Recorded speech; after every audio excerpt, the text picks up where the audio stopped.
to Furious Driving, and once again I'm nipping down a little English country lane in a wonderful British sports car. I was about to say enjoying the great British summer weather, but it suddenly turned extremely cold and it looks like it's about to storm with rain. But hey, not to worry, because I'm in a 1960 Triumph TR3a. Isn't that nice? This car has been recently restored to a very high level and is now for sale at Percival Motors. So check out the link in the description below if this is something that might be of interest to you. So the TR3a story actually begins quite a way before it came onto the market. In the post-war years in Britain, we had a thing called export or die. That meant we had to sell lots of stuff and sell it abroad, so we could keep the economy going in the post-war years. Quite notably, to pay off our Lend-Lease agreement with the United States, who during the Second World War had gallantly rode in and lent us an awful lot of equipment and money. So, yay.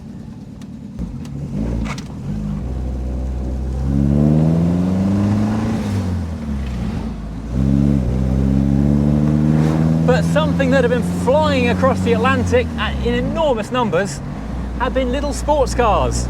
Notably things like the MGs and the Healeys and the bigger, more exotic ACs and Jaguar XKs.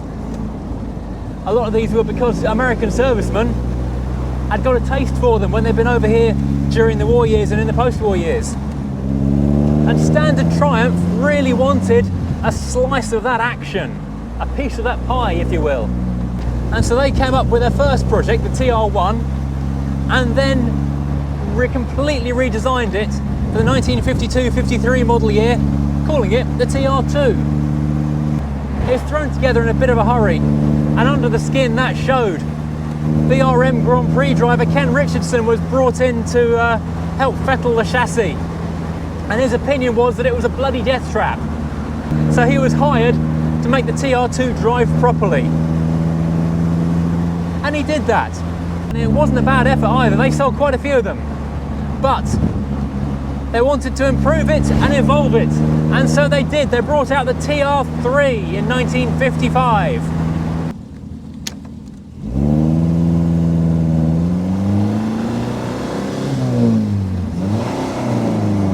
Now under the skin it was broadly the same as the TR2 had been. It's still got a ladder chassis and a separate body. It's still got leaf springs at the rear, upper and lower wishbones at the front with coil springs. Disc brakes became standard in 1956 towards the end of the TR3, and that was a big upgrade. In fact, it was the first British production car to get front discs as standard, if you don't count the Crossley Hotshot from 1948. I'm not sure if that is classed as a production car. It's only made 3,000 of them. But that extra stopping power did make it very, very popular with autocrossers, motorsporters, hill climbers, professional and amateur motor racing drivers alike. And it made it a very popular car. In fact, it was the third most popular TR sports car of the entire run. The most popular being the TR7, the second most popular TR6. There were 74,800 of these things sold, with 111,500 TR7s, 94,500 TR6s.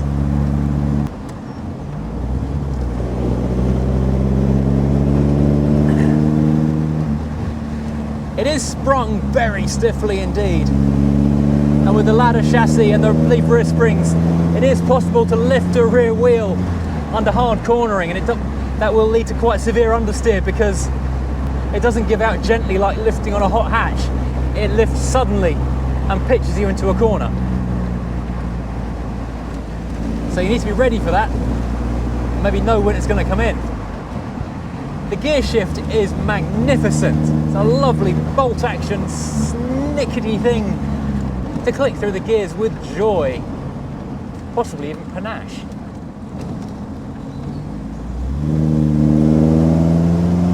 And the ride is really quite firm. There's not really much travel in those springs at all. It does make it a good sports car though.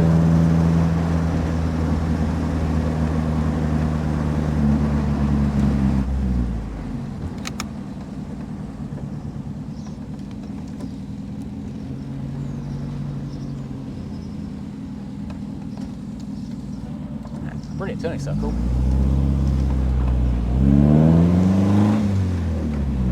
Right, let's pull over and have a look around the outside of this thing. So, let's take a look at the outside of the TR3a. Of course, they never called it the 3A in period. That was just internal numalek. There's a thing they called it internally. They never called the 3A in the brochure, just the 3. Anyway, it's a typically pretty mid-century British sports car. And interestingly, the majority of the bodywork, which was designed by Walter Belgrove for the TR2, is actually shared with the TR2, 3a, 3b even. And in fact, it's a body-on-frame car, and the chassis was used into the TR4 as well. So they got their money's worth out of that stuff, didn't they? But the easiest way to tell the difference between a 2, a 3, a 3A or a 3B is in fact the front and the grille. This is a 3A, which means it's got the wide grille at the front. So the 2 had like a recess going in, like a big air duct. Then the 3 had like a narrow grille, and we've got the more grown up, more modern looking, ready for the 1960s wide grille. The 3B is a little harder to spot, the headlight area is different. Interestingly, it does have these fixed pop-up headlights, a bit like a frog eye or bug eye Sprite from Healy. And what is curious to note is as you stand next to it, just how very, very narrow this car is. So I'm going to pace it backwards. 1, 2, 3, 4, 5. It's less than 5 of my feet wide, and I've got little shoes on today. So it's a tiny little car. Now, if you were springing for a new 3A in 1960, you got a couple of little bonuses over the old TR3 a year or two before. For example, you now had the optional external door handles becoming a standard thing, so you can get in and out of the car even with the wet weather gear on. And heading around the back, you now had the optional locking boot lid release as standard as well. And inside the boot, the optional toolkit became a standard item too. Now, the thing about British sports cars of this era is nothing is really done for ease. When I've got an MX-5 and I can sit at the traffic lights and throw the hood back if it suddenly gets nice and warm, I can even pull it forward and put it up again at the traffic lights if the weather turns. This thing, you need to stop and take a small holiday in order to change the roof, as is the case with any British sports car of this era. And in that vein, if you want to get in and see the engine, if it's on fire or something, you need to use this little square peg. I've got a church key. People call it a peg key. Basically, it's a square peg thing, and you need to unscrew the bonnet like so. And then you can get in and have a look at that rather lovely 2-litre straight 4. Now, the engine that sits in the TR3 is this rather lovely twin carbureted 2-litre 4-cylinder. In the original TR3 it made 95 horsepower, moving up to 100 horsepower at the end of the 3's reign, 100 horsepower throughout the 3A, and 105 in the time of the 3B. That gave it a top speed respectively of 103, 105 and 108 miles an hour, and in the 100 bhp version it had a 0 to 60 of 12 seconds, which is perfectly respectable in the years after the war. This is actually a chain-driven overhead valve engine, but it uses push rods at the side in order to make it an overhead valve engine. It's actually derived from the unit that was used in the standard Vanguard and the Ferguson FE tractor, believe it or not. So if anyone ever says your sports car sounds like a tractor, you can say, actually no, my tractor sounds like a sports car, or something. This car has been restored and it looks absolutely beautiful under here. It looks better than new, in fact.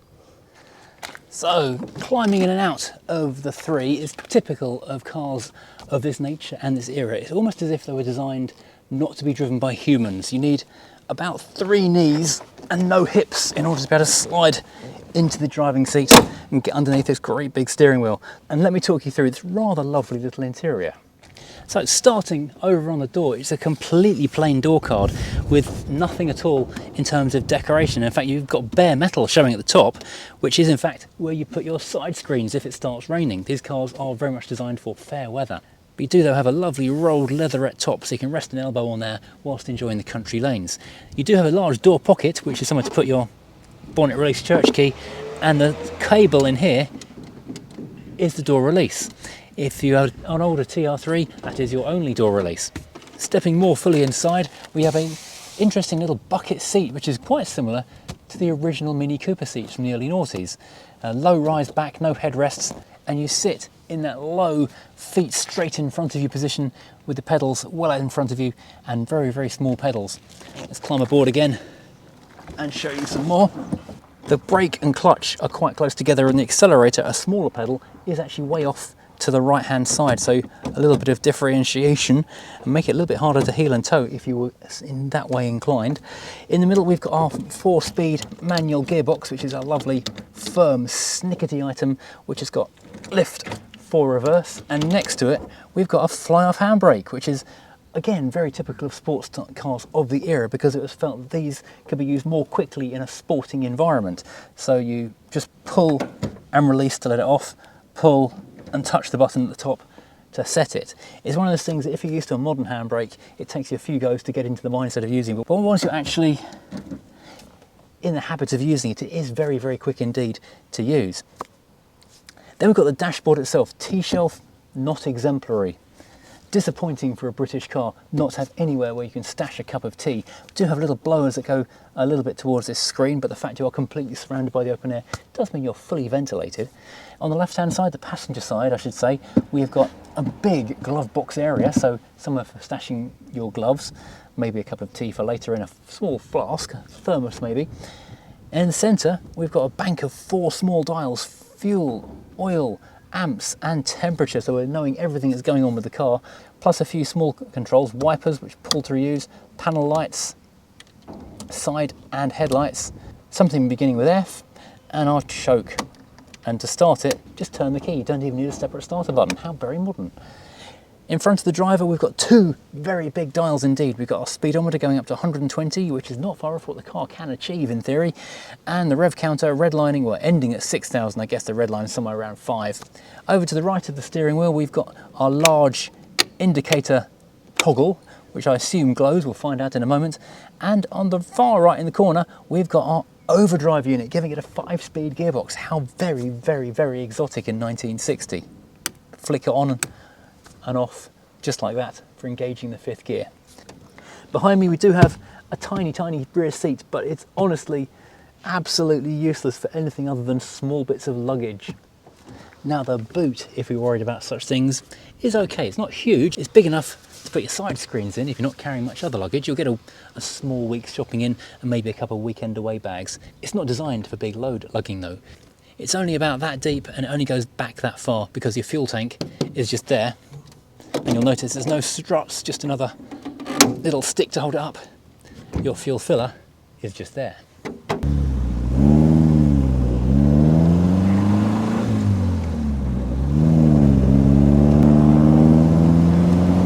Right, back on the road, and there are a couple of things to note as you are driving this car. Obviously I mentioned the fly-off handbrake. That's an easy one. The indicators around here, not self-cancelling. And one thing you might have noticed me not do is put a seatbelt on. The reason for that is there aren't any. So you're very much at one with man and machine until you hit something solid, when you're very much no longer at one with the machine. It's got worm and peg steering, which isn't maybe as precise as some of the MGs and things, but it does give quite a light feel. And it's more than accurate enough. The steering wheel is huge in your lap, but that is very common on these kind of post-war cars. Now, as I say, this was a very popular TR, 3rd most popular one in the run. In fact, it was so popular that when it was replaced, the TR4 that followed it wasn't really seen as TR-y enough, so they kept on the TR3b in production alongside it for a while. There is not many cars that can fall into that list of being running concurrent with their replacement, but well, the TR3 is one of them. So this car has been recently restored and it's been done to an incredibly high standard. The paintwork is basically flawless, and there's like apparently underneath it's better than new as well.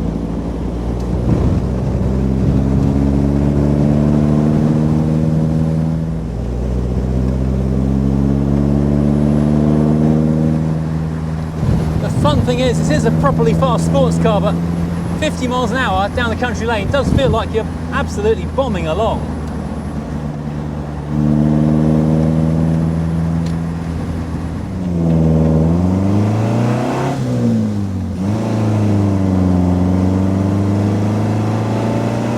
Oh, it's a magnificent noise when it's under load. There's not a sound quite like an old 4-cylinder British sports car of this era.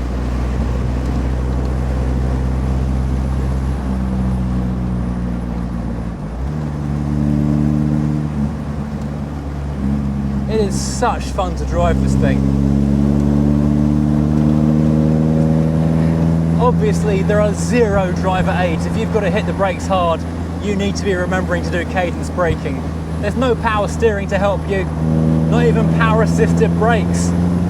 Apparently the drum brakes on the originals were pretty good, but they did suffer from fade quite badly, so you need to be very aware of that if you're on a mountain pass, for example.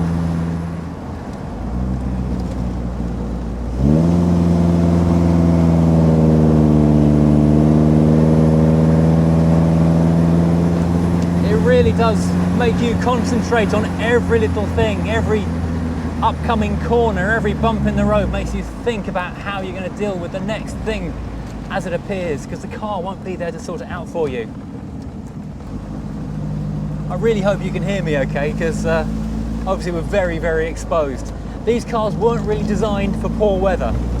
There is weather gear for if you do get caught out in the rain, but really they're very much designed for the summer days. I know I'm going to get a comment, why didn't I take it somewhere with a dual carriageway and try the overdrive? Where I am right now, I'm about half an hour's drive from the nearest dual carriageway, and that'll be my entire time with this car. I'll be spent driving to and from somewhere to test drive it. So the realities of test driving cars aren't always as easy as people imagine. So I hope you've enjoyed this run out in this lovely little TR3a in the English countryside here in Kent. If you have, please as always hit like and subscribe, and join us again next time driving something completely different.